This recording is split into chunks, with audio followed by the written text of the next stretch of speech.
We are Luis Angel Marin and Guillermo and we are presenting the Crystal Mosque.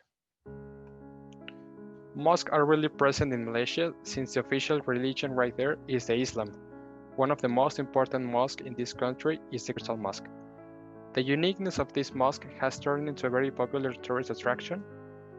The Crystal Mosque is located in the Islamic Heritage Park in one-man island of Terengganu. This mosque cost over $80 million and it took 2 years to get into the mosque built, most specifically from 2006 to 2008. It was built by Sanderson Design Group and HSS Architects. In this video, we will explain why this mosque is pretty unique, and we will describe its base, its structure, its function, and other principles, for example, its symmetry and its rhythm, just to mention a few. We can describe the linear elements defining the planes in the interior and the exterior. We can see in this example the front elevation and the left elevation to show that symmetry. We can see also that the size, it's almost monumental, but we can mark it as a big. The color, we can describe that the dark brown elements in the domes are really present, but it's also interesting that in the inside has white and gold colors. The texture we can see that from the outside has a shiny texture, and from the interior we can see further in the video that has a soft. We can see also that the visual inertia from the people that are coming into the mosque will be horizontal because they will see from an overview from left to right or to right to left as a main. We can see also an important fact of the architecture Islamic design is orientation, because the mosque are pointing to the Mecca. Looks like in the corners are rounded edges that are shown smoothly to show a continuity of the building design. So we can see that it has like a geometric continuous design. We can see the elements at the background, that the fact that it has a contrast with the sea and the sky. We can see that the building has a first or a predominant overview in the background. Also, at an urban scale, the building is built apart in an island. It stands as a free object in the space. If we see the building as a solid mass of the form, it can be described as a natural rounded shape increasing from the base to the sky with pillars and laterals. We can see that if we only focus on the building, the shape is really easy to be described or easy to be shown. Also, if we see the spatial void and we ignore the building and we only see the sky, for example, we can see that the shape of the building is also present and makes it distinguished. Now, moving on to the function organization of rooms. Every single space on the inside is connected to each other, since the only thing that separates them are columns, but also everything is linked with a hall and a path, but we will get into more details of this hall and this path later on this video.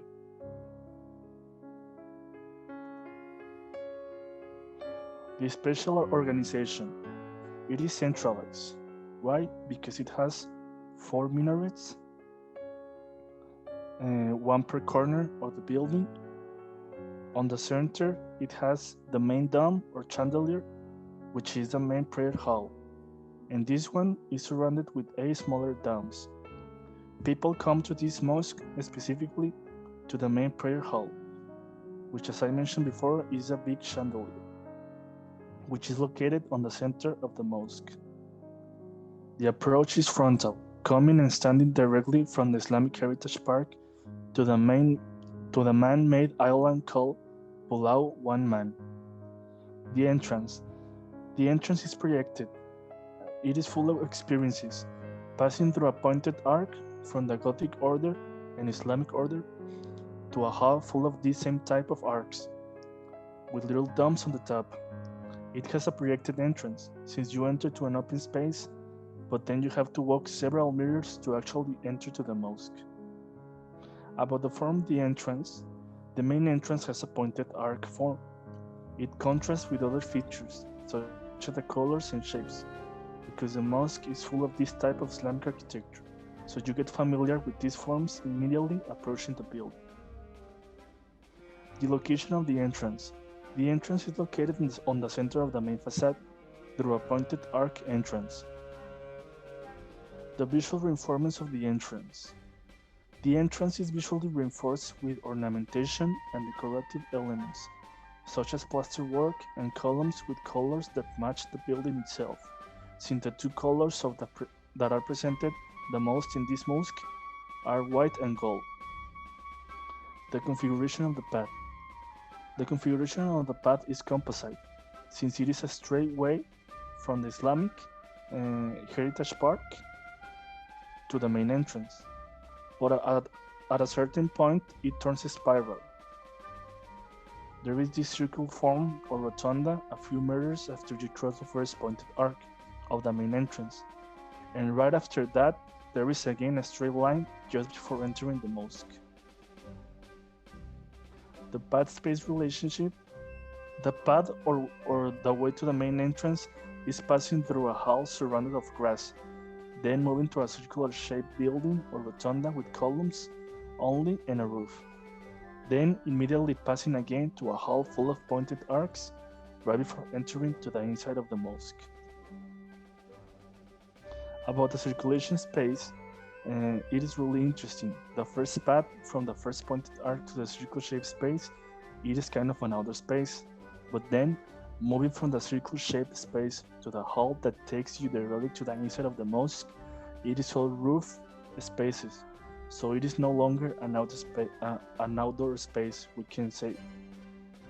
From a symbolic function, we can see that the symbolisms around the building are present of a highly developed Islam representations. The calligraphy, the minarets, the domes, the plant, and the distribution of the rooms and the location, where some of them are pointed to the Mecca, are a constant reminder of the religious goal of the building to pray. We can see also that the psychological function, or the main purpose, is to impress to every single person that watches the building from the outside and from the inside.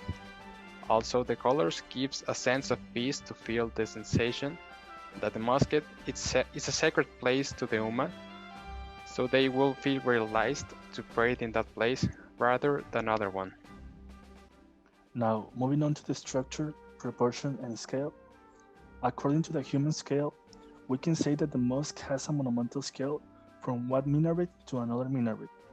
They have like more than 5 meters of distance between each other. Also, it has a capacity of holding 1,500 people on the inside, all at the same time. That tells you just of how big it is. Nevertheless, it can actually hold more people on the outside if it is necessary. As you can see on the inside of the mosque, the height of the roof, without counting the domes obviously, it is like 3 times bigger than the average height of a human scale. The general structure, the inside of the mosque is only being held by columns, since it is a big room only. There are no other rooms. The walls that surround the mosque are pointed arched walls, and some part of these walls has no windows or any openings. The steel and glass gives this mosque the special looks that it has. It makes it look modern and historical at the same time by using the construction that gives the Islam their personal touch, but also with the difference that uses modern materials. Now, the type of architectural structure. It is celebrated. Why? Because since where it is built, it was a space specifically made for the mosque to be there. They made this little expansion on the Islamic Heritage Park to place there the Crystal Mosque. When you approach the building, the first material you see is the glass or the crystal. It is very often illuminated on the inside. Plus, the water body that surrounds the mosque is always reflected on the glass. This makes this crystal shine and also have the appearance of a golden color. The use of the color white makes it look really shiny because of the sunlight. The steel and crystal that this mosque uses gives this Malaysian mosque the beautiful and modern characteristic which is very well known for.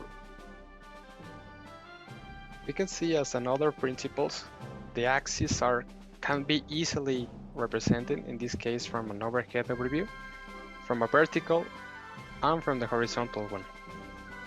We can see also that there's a symmetry in the building from the multiple views, even from the overhead plans or the plant itself. The minarets, the domes, everything is aligned to show a symmetrical view. We can see the hierarchy is present when we see how the building defined from the bottom to the higher vertical lines.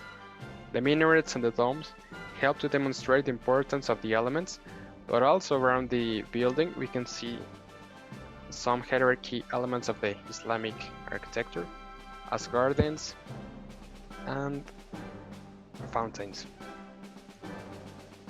We can see that there's a rhythm and repetition in the structure when we analyze the four minarets and the repetition of the domes as symmetric shapes from the multiple quadrants and axes.